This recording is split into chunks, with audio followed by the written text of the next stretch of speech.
말씀은 고린도후서 12장 9절. 고린도후서 12장 9절 제가 공독하겠습니다. 그러나 주께서는 내 은혜가 내게 족하다, 내 능력은 약한 데에서 완전하게 된다 하고 말씀하셨습니다. 그러므로 그리스도의 능력이 내게 머무르게 하려고 나는 더욱더 기쁜 마음으로 내 약점들을 자랑하려고 합니다. 그러므로 나는 그리스도를 위하여 병악함과 모욕과 궁핍과 박해와 곤란을 겪는 것을 기뻐합니다. 그것은 내가 약할 때에 오히려 내가 강하기 때문입니다. 오늘 설교의 제목은 사역을 하다 힘들다고 느껴지고 지치는 원인과 지치지 않고 극복할 수 있는 근거입니다. 제목만 들으면 무슨 거창한 노하우가 있을 것 같이 들리지만 우리가 사역을 하다가 때로는 쉽게 지치고 낙심해서 주저앉고 싶을 때가 있는데 어떤 이유에서 그렇게 되고 어떻게 하면 그런 상황을 잘 극복해 나갈 수 있는지 같이 고민하고 다짐해보는 시간이 되었으면 좋겠습니다. 얼마 전 5월에 한국 방문을 할 기회가 있어서 갔는데 천안 아산교회에서 심현춘 목사님 아시죠? 우리 교회 거의 명예회원이 되실 정도로 자주 오시고 이번 8월 달에 우리 교회 부흥회도 인도하십니다. 아산교회의 그 초청을 받아서 간증 집회와 목자 문여 강담회를 인도하게 되었습니다. 그 교회에서 같이 주일 예배를 드리면서 인상 깊었던 것은 그 교회가 지금 막 성장하려고 분위기가 젊고 역동적인 것 같았습니다.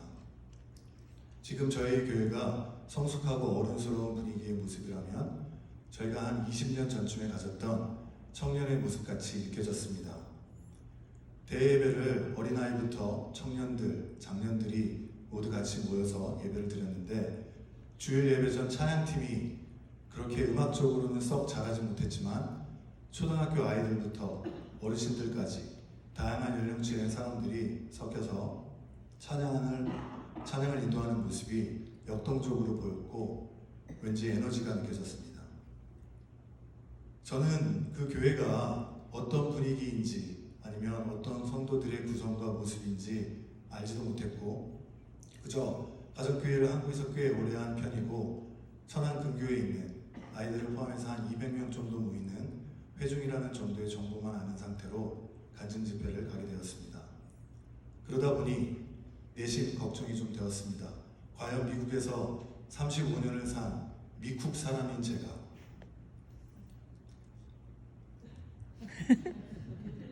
많이 피곤하시죠?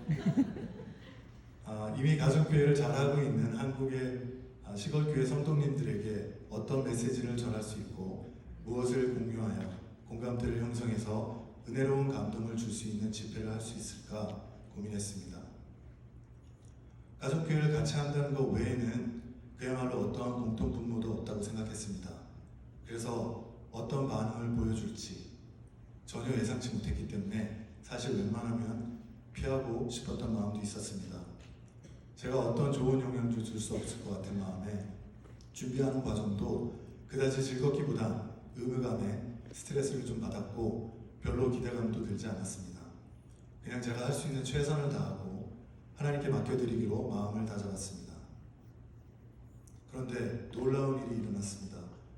간증 설교를 마쳤을 때 정말 많은 청년들이 저를 찾아와서 많은 은혜와 도전이 되었다고 말해주었고 저랑 같이 사진을 찍어달라고 요청을 했습니다. 마치 제가 유명 스타 강사인 것처럼 느껴졌습니다. 저희 교회랑 사뭇 틀리죠.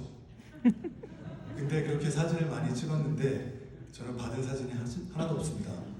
보내주신다고 해서 이메일도 드렸는데 안타깝게도 아무 사진도 아직 못 받았습니다. 어쨌든 제가 예상한 거와는 정말 다르게 너무나 열렬하고 좋은 반응을 보여주셨고 저의 스토리를 들으시고 많이 공감해 주시고 감동해 주시고 좋은 영향을 받았다고 얘기해 주셨습니다. 이따 설교 끝나고 사진 같이 찍어드릴 수 있습니다. 제가 준비할 때까지만 해도 아무런 연결점을 찾을 수 없다고 생각했기 때문에 어떻게 보면 좀 지친 마음으로 의무감에 말씀을 준비했지만 결과적으로는 제 생각을 뛰어넘는 하나님의 계획과 인도하심으로 은혜가 풍성한 집회로 잘 마무리할 수 있었습니다. 간담회에서 목자 목녀님들에게 질문을 받는 시간에는 마치 월드컵 우승을 하고 승리 인터뷰를 하는 것 같이 좋은 분위기에서 저에게 열정적인 질문들을 많이 해주셨고 2시간이 넘는 시간 동안 좋은 시간을 가졌습니다. 그러면서 생각을 하게 되었습니다. 우리가 사역을 하면서 어쩔 땐 지치고 힘든 마음을 가지고 할 때가 있습니다. 의무감과 사명감에 못 이겨서 정말 떠밀려서 걸어가는 듯한 느낌으로 사역에 임할 때가 있는 줄 압니다. 그래서 왜 우리가 그럴 수밖에 없는가를 생각해 보았습니다. 여러 가지 다양한 이유가 있겠지만 제가 생각했던 3가지 점을 여러분과 같이 나누어보자 합니다. 첫 번째는 저희가 너무 결과만 바라보고 생각하고 의존하는 게 아닌가 싶습니다. 어떤 좋은 결과를 내고 열매를 맺어야 한다는, 좋게 얘기하면 사명감, 좀 안 좋게 얘기하면 강박관념에 사로잡혀 있는 것 같습니다. 때로는 내가 하는 사역이 과연 어떤 결과를 낼 수 있을까? 내가 지금 하는 행동, 행위가 결과를 내는데 어떤 도움을 주고 어떤 결과로 연결될 수 있을까?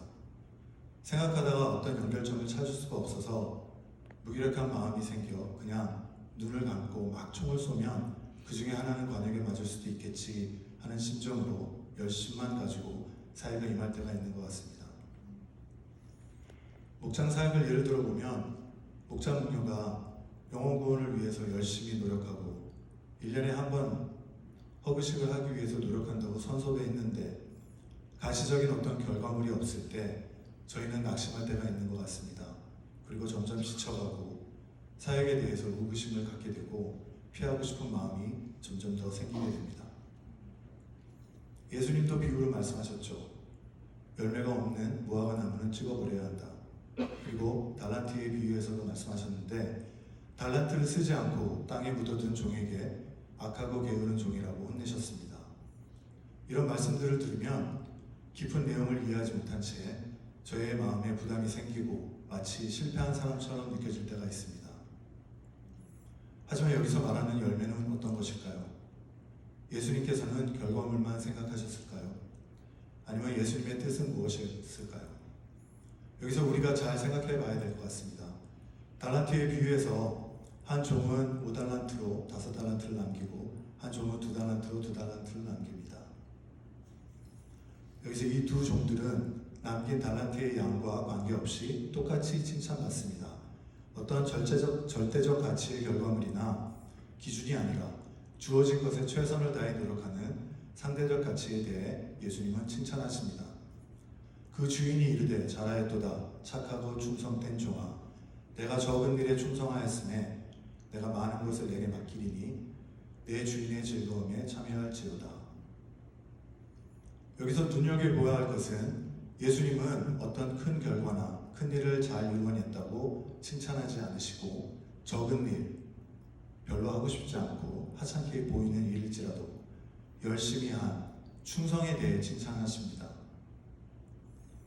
결과에만 집착해서 예수님도 그러신 분이라고 오해한 종은 아무런 시도나 노력도 하지 않고 땅에 달란트를 묻어둡니다. 그 주인이 대답하여 이르되 게으른 종아, 나는 심지 않은 데서 거두고 해치지 않은 데서 모으는 줄 내가 알았느냐. 예수님은 심지 않은 데서 거두는 것을 기대하시지 않습니다. 심은 대로 거두는 게 진리입니다. 최소한 우리의 노력이 동반되면 칭찬을 받습니다. 결과의 크기는 중요하지 않습니다. 결과는 하나님 아버지께 맡기고 끊임없는 시도와 노력 자체에 유익이 있고 칭찬받을 만한 것이라는 것에 우리가 집중해야 하겠습니다. 예를 들면 목장의 한 사람이라도 성령의 열매를 맺기 위해 변화된 삶을 살게 된다면 사역의 열매가 있다고 할 수 있을 것입니다. 설령 목장에서 현재 아무도 변화되는 모습을 보여주지 못하고 있다 하여도 목자 목녀라도 사랑, 기쁨, 평화, 인내, 자비, 양성, 충성, 온유와 절제를 실천하며 변화되어가고 성화의 단계로 조금씩 나아간다면 예수님께 칭찬을 받을 만한 성령의 열매를 맺는 것입니다. 그리고 우리가 사역을 할 때 내가 지금 하고 있는 작은 일이 과연 선한 성과를 낼 수 있을까?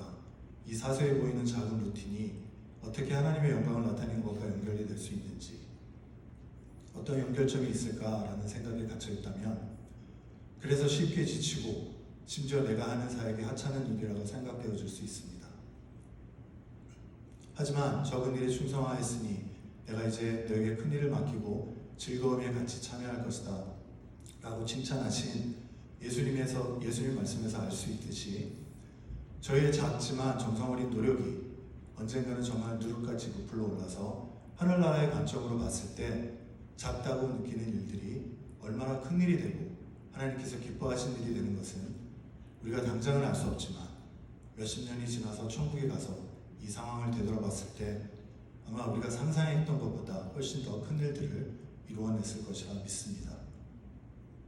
그렇습니다. 지금은 비록 하찮아 보이는 작은 일이라도 우리가 기대감을 가지고 언젠가 이 일들이 하나하나 연결이 돼서 정말 큰 일을 이뤄낼 수 있다는 그런 믿음과 자부심을 가지고 일하다 보면 가시적인 연계성이 지금 보이지 않을 수는 있지만 보람을 느낄 수 있고 힘을 낼 수는 있을 것입니다.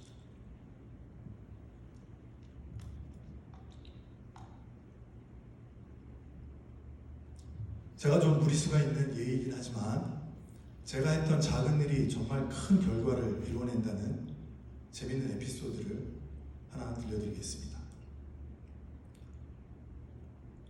여러분 K-팝 좋아하시죠? 요즘 한류가 정말 세계적으로 명성을 떨치고 있는데 그것 때문에 요즘에 우리 한국 사람들이 얼마나 세계적으로 인정을 받고 인기가 좋고 대접을 받는지 모르겠습니다. 그 중심의 첫 번째가 K-팝이라고 생각합니다. 요즘에 가장 인기가 많았던 그룹 BTS 아시죠? 그 BTS가 모르시나요? BTS. 네. 그 BTS가 한국인의 이미지 개선에 도움을 줬고 많은 세계 여성들이 한국의 젊은 남자들을 좋아하게 된 주된 이유가 BTS라고 합니다. 저도 BTS 그룹을 굉장히 좋아합니다. 제 어린 시절을 떠오르게 하기 때문입니다.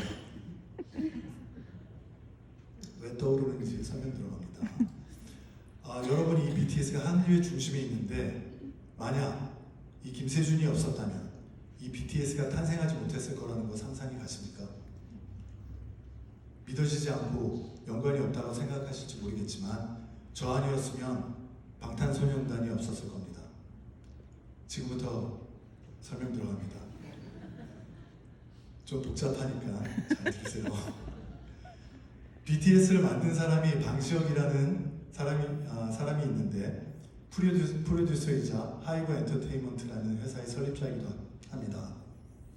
근데 그 방시혁이라는 친구가 BTS를 탄생시켰는데 이 친구는 JYP 아시죠? 박진영이랑 가수 밑에서 같이 일을 배웠고 나중에 방시혁이 독립해서 혼자 설 수 있을 때까지 박진영이 많은 도움을 줬다고 합니다. 근데 그 박진영이가 제 국민학교 중학교 동기 동창입니다.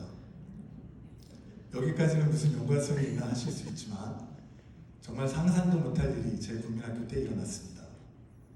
사건은 바야흐로 제가 6학년 때였습니다. 저는 그때 주임 선생님 반 반장이었고 진영이는 옆반 반장이었는데 제가 전달할 지시사항이 많아서 다른 학급의 반장들과 얼굴을 잘 알고 지내었습니다. 그때 당시 진영이가 워낙 옛날부터 특이하게 생겨서 좀 눈에 띄고 많이 까불고 나대는 편이었고 미국에서 왔기 때문에 좀 영어 좀 한다고 우쭐대고 옷도 미국식으로 화려하게 입고 다녔습니다. 그래서 껌 좀 씹는 아이들이 사실 진영이를 별로 좋게 보지 않았고 진영이를 어떻게 하면 한번 혼내줄까 하는 그런 상황이었는데 제가 화장실 갔다 나오는 어느 날 화장실이 학교 건물 뒤편에 있었습니다. 어떤 3명의 덩치 큰 아이들이 진영이를 둘러싸고 한 아이는 진영이의 먹살을 잡고 거의 한 대 뗄 것처럼 이렇게 주먹을 쥐고 있는 상태였습니다. 그때 믿기 어려우시겠지만 학교 짱으로 알려진 제가 그걸 딱 보고 걔네들한테 다가가서 나가려 놓은 주먹에 손목을 딱 잡았습니다. 영화 같죠?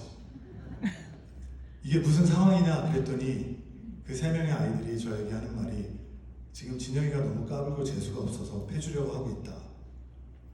그래서 그때 제가 말렸습니다. 이건 아닌 것 같다.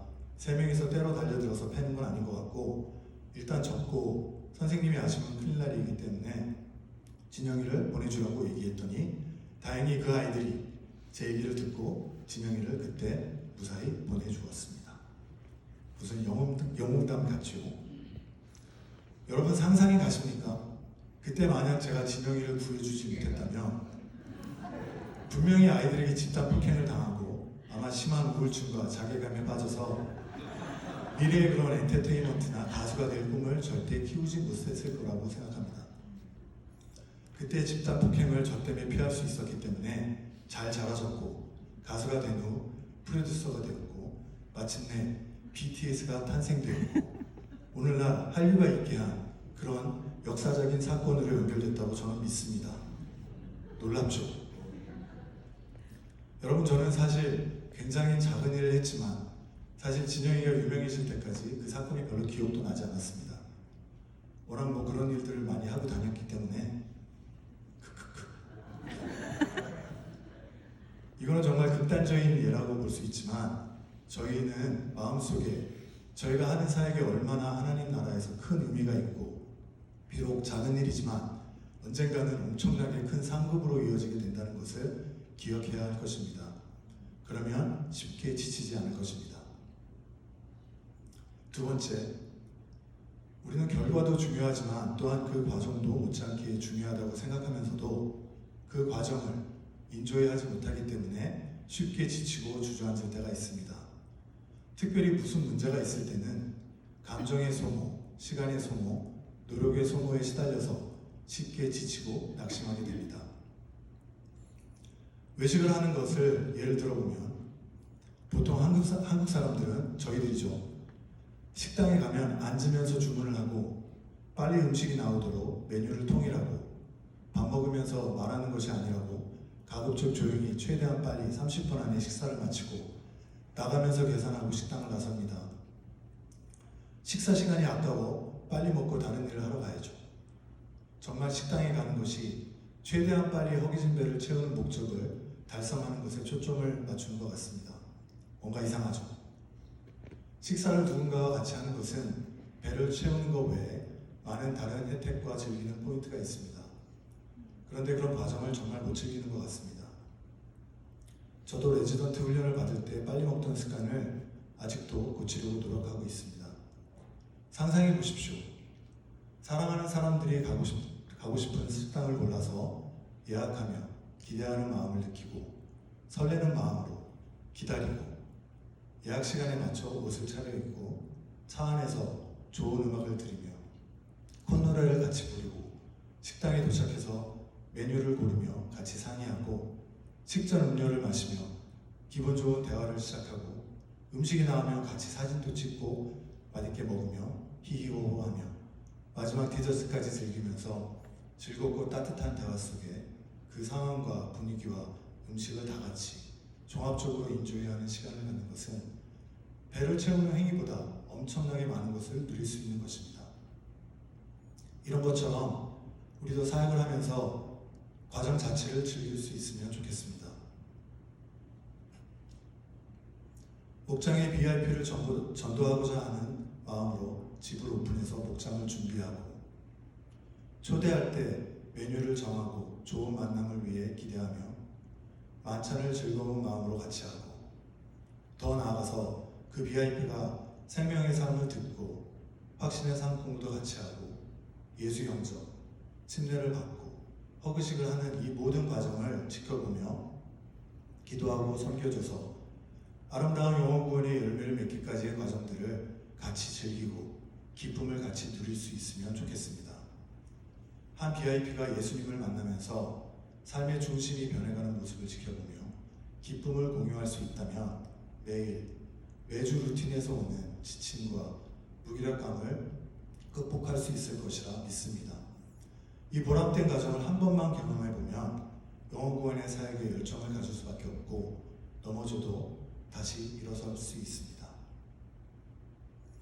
우리가 삶을 살아갈 때 가져야 될 태도에 대해서 하나님은 말씀하십니다. 항상 기뻐하라. 쉬지 말고 기도하라. 범사에 감사하라. 이것이 그리스도 예수 안에서 너희를 향하신 하나님의 뜻이니라. 이 간단하다면 간단한 진리를 실천하려고 노력하다 보면 지치고 힘든 시간이 덜 찾아올 것입니다.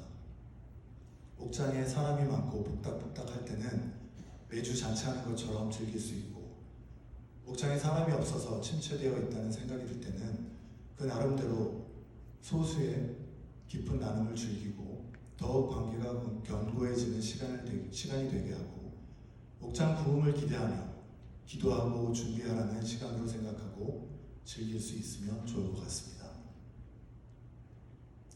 세 번째, 사람과의 관계에서 지치고 힘들 때 주저앉고 싶어집니다.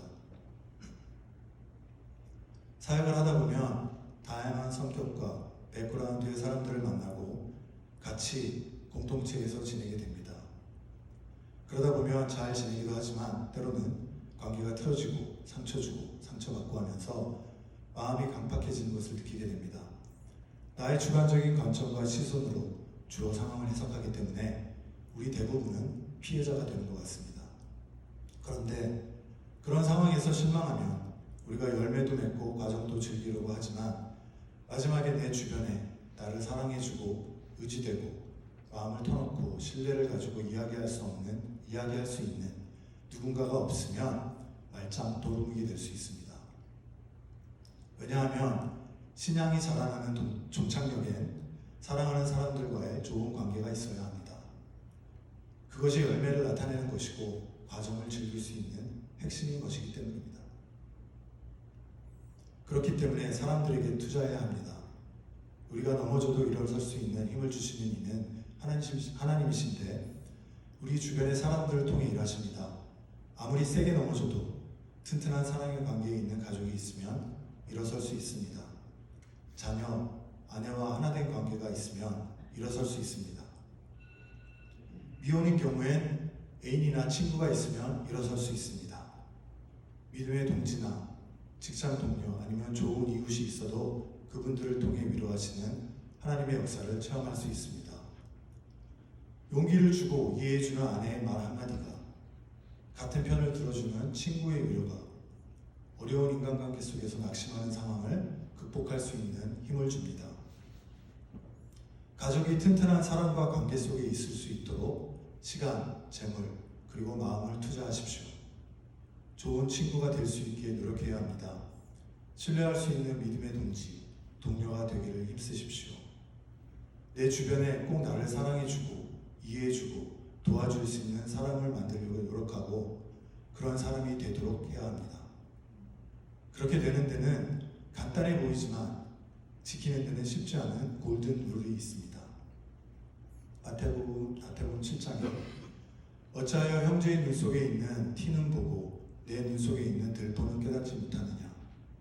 그러므로 무엇이든지 남에게 대접을 받고자 하는 대로 너희도 남을 대접하라. 이것이 율법이요 선지자니라.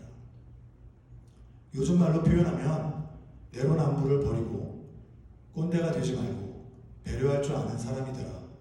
혹은 남에게 적용하는 잣대를 나에게도 똑같이 적용하라는 말씀입니다. 그리고 서로 사랑하라고 명령하셨습니다. 사랑은 감정이 아니라 결단이고 행동인 것은 고린도전서 13장에서 알 수 있죠. 고린도전서 13장을 한마디로 요약한다면 사랑은 오래 참고로 요약이 된다고 합니다. 남을 배려하고 참아주는 마음이 있다면 내 주변에, 가정에, 목장에, 교회에 혹은 직장에 한 사람쯤은 좋은 관계로 남아있을 거라 믿습니다. 저에게 믿음 좋은 사촌 여동생이 있는데 대장수술 전문의 공부를 하느라 40대 중반까지 결혼을 못하고 혼자 지내던 시절이 있었습니다. 그때 대화를 하다가 혼자 힘든 일 하느라 바쁜 생활 하느라 외롭지 않니? 하고 물어보았더니 아니요, 예수님이 저와 함께 계셔서 외롭지 않아요 라고 대답해서 감동받은 적이 있었습니다. 그렇습니다. 하나님은 우리에게 소중한 사람들을 붙여주시지만 때로 심지어 우리 주변에 아무도 없다고 느껴지고 혼자라고 생각되어질 때도 예수님은 우리와 항상 함께 하시기 때문에 우린 혼자가 아닙니다. 궁극적으로 우리가 삶 속에서나 사역에 임할 때 지칠 수 있는데 그럴 때마다 다시 새 힘을 얻고 일어날 수 있는 근거는 예수님은 영양소와 에너지를 공급해 주시는 원천이시기 때문입니다. 예수님은 우리의 포도나무이시고 우리는 가지이기 때문입니다. 나는 포도나무요 너희는 가지라. 그가 내 안에 내가 그 안에 거하면 사람이 열매를 많이 맺나니 나를 떠나서는 너희가 아무것도 할 수 없습니다. 너희가 내 안에 거하고 내 말이 너희 안에 거하면 무엇이든지 원하는 대로 구하라. 그러면 이루리라. 우리 안에 그리스도가 계시기 때문입니다. 우리가 약할 때일수록 우리를 통하여 예수님의 강함이 드러나고 능력이 나타나기 때문입니다. 아까 찬양한 찬송가 가사에서 고백한 것처럼 예수는 나의 힘이요 내 생명 되시고, 예수는 나의 힘이요 내 친구 되시고, 예수는 나의 힘이요 내 기쁨 되시고, 예수는 나의 힘이요 내 소망 되십니다. 그러니 여러분, 우리 모두 힘내시길 주님의 이름으로 축복합니다.